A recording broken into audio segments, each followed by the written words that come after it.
tokko tokko jiruun isa argu jaamsiti. Boraatii fakkaachuun mormatti maramuun huutiin dhugumatti dacheen kun bifa hedduun kan masakamtedha. Gariin hiika jireenyaa beekuun hiikamee jiraata. Gariin ammoo hiika ishee dhabuun bitaaf mirga wallaala. Kaanis hiika jireenyaa osoo beekuu hidhamee jiraata. Yooyyaa harka fuuni akkam jirtu maatiin keebiituuf guyyaa har'aa fiilmii Zebraas Tiipoot irratti hundaa'uun waan barsiisaaf ajaa'ibsiisaa ta'e seenaa Joonii fi Aliis qabannee isiniif dhufneerra. Akka xumura qophii keenyaatti nu faana turaan afeerraa keenya YouTube chaanalii keenya subscribe gochuu hin dagatina.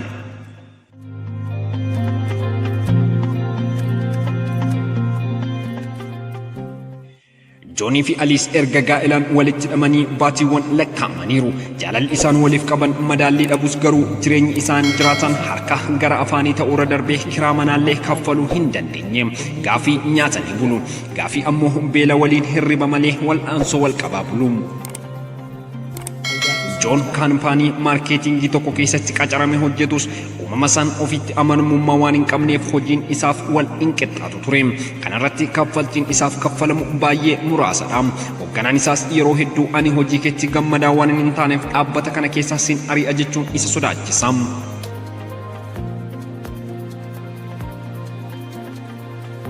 Aliisis karaa isheen hojii qacaramuuf afgaaffii hedduu irratti hirmaattus ofitti amanamummaa yookiin immoo muuxannoo hojii waan hin qabneef yaalii ishee kamiinuu milkaa'uu hin dandeenye. Yeroo isaan manatti galanis namichi mana isaaniif kireesse arniin gatii mana kiraa fidaa jechuun boqonnaa isaan dhowwa. Barbaadus madaa isaanii horfuun laphee isaan cabsa. Kun ammoo coobxoo irratti fanxoo isa jedhamu itti ta'eera.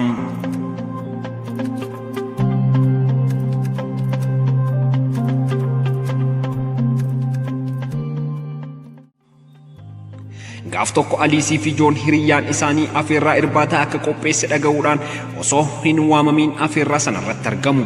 Haa ta'u malee uffanni namoonni kaan uffatan baay'ee miidhagaaf gatiin isaa qaalii waan ta'eef isaan kana ilaalanii of ceephaan. Sanarrattuu hiriyyoonni isaanii duraanii iddoo gurguddaa ga'anii jiru. Kun immoo ilaalcha Aliisii fi Joon ofiif qaban akka garbuu godheera. Haa ta'u malee bakki kun bakka dhugaatii gatiin isaa qaalii ta'eef hawwaa turan tola itti argatan isaaniif ta'eera. Sakandiin lakkaa'u ishee itti fuftee jirti. Yeroonis hin dhaabbattu.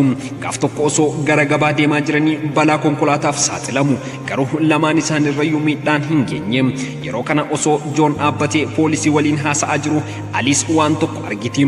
Dubartii guddoo moqorqoraa walqii fakkaatu tokko lafaa fuutu. Bakki kun itti ta'es bakka kuusaalee meeshaa antiikotaa durii ture. Yeroo kanas Aliis balaa isaan qunname dagachuun maaliifin as dhaabachaa jira isa jedhu sanas dhiisuun dubartii sana faana fiigaa ol seenti. Yeroo kanas Aliis ija maanguddoo sanaa jalaa da'achuun moqorqoraa sila argite sana fuutee baati. Joonis kana waan guddaa gootee fuutee ba'uu ishee dinqisiifatee callisee maqiisa. Guyyaa itti aanuttis akkuma amalasaa Joon ganamaan gara hojii yogguu deemu Aliis mana keessaa rifeensa ishee osoo tokkofattu bilbila haasofti. Akka tasaas meeshaa ittiin rifeensa sirreeffattuun adda ishee tuquun of gubdi. Yeroo isheen of gubdu sanas moqorqoraan sun ni socho'a. Isheenis bantee yeroo ilaaltu waan amanuuf ulfaatu ture. Qarshii hedduu osoon of keessaa yaasu argiti. Aliis erga xiqqoo ajaa'ibsiifattee booda ammas irra deebi'uun meeshaa rifeensa sirreeffattuun of gubdi. Ammas yeroo isheen of gubdu moqorqoraan sun qarshii hedduu of keessaa yaasa. Kan arguunis Aliis qaama ishee irratti miidhaa hedduu geessisutti kaate. Ammuma isheen qaama ishee irra miidhaa geessistus moqorqorichis qarshii of keessaa yaasa ture. Osoo kun kanaan jiru hoogganaan Joon hojii kee seeraan hojjechaa hin jirtu jechuun Jooniin hojii irraa ari'a. Adurree barri qabe hantuunni eegee nyaatte akkuma jedhan jara kanaaf rakkinni dhaqna taate. Yeroo inni mana galus Aliis dhukkubsattee qaamni ishee mammadaa'ee ciisti. Innis maal taate jedhee naasuun itti fiiga. Isheenis bakka ciistuu utaaltee akka moqorqoraan sun qarshii baasuuf kaballaan isa rukkutti. Joonis miira naasuun ajaa'ibsiifata. Kana jechuun jaalalleewwan kun lamaan yoo wal reebaniif yoo wal miidhan moqorqoraan sun qarshii of keessaa yaasa jechuudha.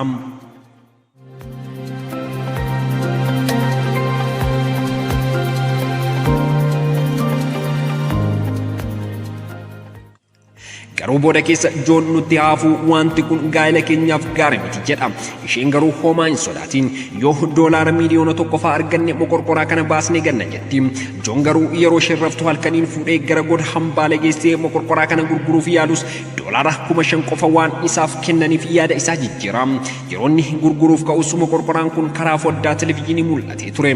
Yeroo kanas qorataan meeshaalee durii namichi Dr. Ling jedhamu karaa foddaa televezyiinii meeshaa kana arga. Innis yeroo suma kaasee Jooniin barbaadu eegala.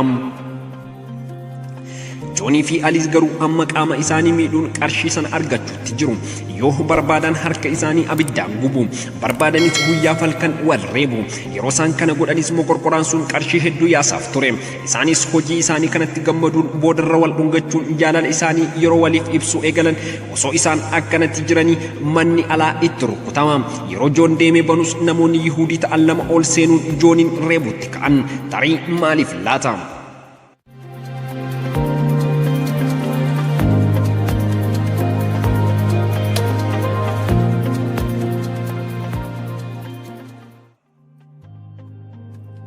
Boodas moqorqoraa akkoon keenya bara hedduuf itti fayyadamte jalaa hattaniitu jechuun itti iyyu. Aliisis eeyyee goonee turre garuu amma gurgurree qarshii isaas itti fayyadamneerra. Kun immoo qarshii isa irraa hafedha jechuun yeroo Joon reebamu qarshii moqorqoraan sun yaasaa ture baastee itti kenniti. Aliisii fi Joonis waa'een moqorqoraa kanaa baay'ee waan isaan dinqeef kitaaba waa'ee moqorqoraa kanaa dubbatu barbaadutti ka'an. Aliisis erga argitee xiqqoo dubbistee booda waa'ee miidhaa moqorqoraan kun qabu kan dubbatu osoo Joon hin argin suuta jechuun fuula hedduu keessaa cirti. Booda keessas ni sooroman. Manaaf konkolaataa miidhagaas ni bitatan.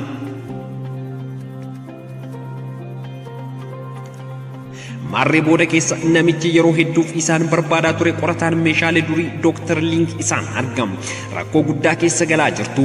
Isin miidhaa moqorqoraa kana hin barre. Dafaatii ofirraa baasaa yookiin natti gurguraa jedha. Joon gurguruu barbaadus Aliis garuu waan jaalala moqorqoraa kanaan qalbiin ishee fuudhameef mana itti cufti. Booda garuu waan garaa isaan nyaateef iccitii moqorqoraa kanaas baruuf gara Dr. Ling deemu. Innis namoonni kanaan dura meeshaa kana fayyadamaa turan akka of ajjeesan yookiin immoo harka namaatti dhiphuu hedduun akka du'an tokko tokkoon ragaalee faana itti hima. Akkasumas moqorqoraan kun nama hamaa akka nama godhu itti hima. Aliisii fi Joon garuu kana hin fudhanne. Gaaf tokko garuu halkaniin namoonni Yihuudii ta'an sun lamaan mana isaanii seenuun qarshiif qabeenya isaanii saamu. Aliisis maaloo moqorqoraa akkoo keessanii fudhaatu deema malee qabeenya keenya hin samminaa jetti. Garuu namoonni kunis lakki nuti moqorqoraa kana hin barbaanne, sababni isaas miidhaa guddaa namarraan ga'a jechuun dhiisanii deemu.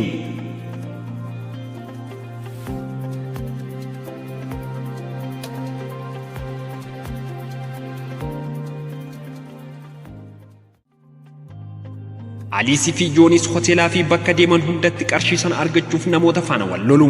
Moqorqoraan kunis yeroo isaan wal reeban qarshii yaasaaf ture. Sammuun isaanis baay'ee miidhameera. Yeroo hundumaa namni akka isaan reebu barbaadu. Gaaf tokko Aliis osoo karaarra teessu namichi tokko biskiliitirraa kufa. Kana boodas moqorqoraan sun qarshii yaasa. Marree yeroo kana Aliis moqorqoraan sun ofii isaanii osoo hin taane Joononni biraan isaan biratti miidhames akka inni qarshii hedduu yaasuuf hubatti. Taateen kunis hedduu garaa isaan jabeessa. Eenyuun miidhuuf duubatti hin jedhan. Keessumaa Aliis amma balaa konkolaataa namarra geessuuf yaalutti geessetti. Yeroo kanas Joon isheetti dheekkama.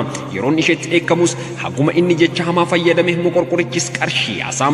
Ammas moqorqoraan kun wal reeburra darbee yoo jechoota cimoon wal dheekkamaniif miira walii tuqan akka qarshii yaasu hubatu. Sadarkaa teessuttis ta'anii wal qoccoluuf wal arrabsutti ka'aniiru. Kanarra darbuun sobaan gaa'ela hiriyoota isaanii diiguun akkasumas hiriyoota isaanii hunda arrabsutti ka'an. Wanti kun namarraa adda isaan baasus isaan garuu waa'een kanaa isaaniin hin dhibne. Gaaf tokko garuu Aliis karoora addaa Joon al tokkoof yaada hin beekne fidde.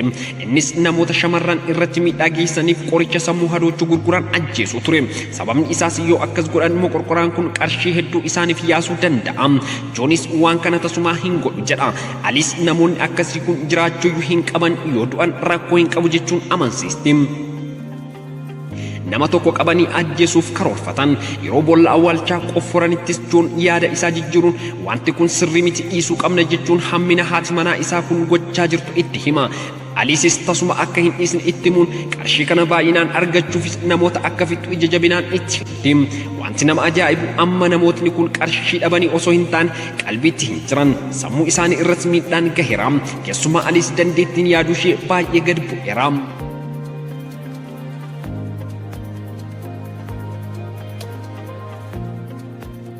Booda garuu waan baay'ee sodaateef Joon gara Dr. Aling deemuun furmaata gaafate. Dr. Alingis amma yeroon darbeera baay'ees guyya'eera. Tarii haati manaa kee ofishee moqorqoraa sana fiddee yoonatti kennite furmaanni argamuu danda'a jedha. Joonis gara manaatti deebi'ee haadha manaa isaan miira gaddaan akkas jedha. Fuulota waraqaa ati kanaan dura kitaaba sana keessaa kuttee hunda argeera. Maaliif akkas na goote? Amma filannoo tokkoon si dhiyeessa. Yookiin ana yookiin ammoo moqorqoraa kana filadhu jedha. Yeroo isheen deebii ishee callisa godhattuttis Joon gamoo irraa of darbata.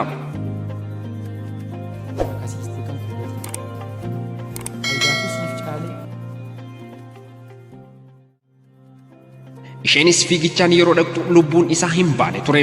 Of ilaaltee ani nama akkamiiti ofiin jechuutti kaate. Si malee jireenyi naaf hin ta'u jechuunis imimmaaniin fuula ishee dhiqutti kaate.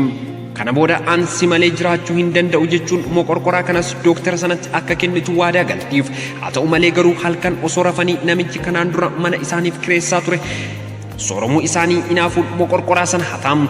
Isaanis guyyoota booda yeroo gara mana isaa deeman namichii fi haati manaan isaa qarshii sana argachuuf wal reebaa turan.